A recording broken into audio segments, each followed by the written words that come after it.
ডিমের কারি বানাচ্ছি। ডিম আলু সব ভেজে নিয়েছি। মশলা আদা রসুন ধনে জিরে গরম মশলা ধনে পাতা কাঁচা লঙ্কা বাটা ওটাকে দিয়ে দেবো। মশলাটাকে কষিয়ে নেবো। মশলাটাকে তেল ছেড়ে গেছে।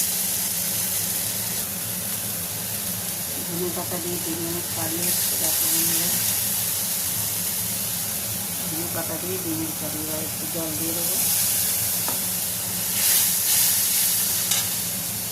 এবার এগুলো দিয়ে দেবো। ডিম আলু সিদ্ধ সব দিয়ে দেবো। দিয়ে এবার কষাবো আস্তে আস্তে। আর একটু জল অ্যাড করবো।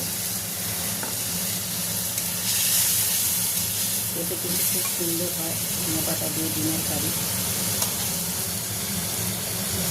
চাপা দিয়ে দেবো। 5 মিনিট পরে ধনে পাতা দিয়ে ডিমের কষা একদম রেডি।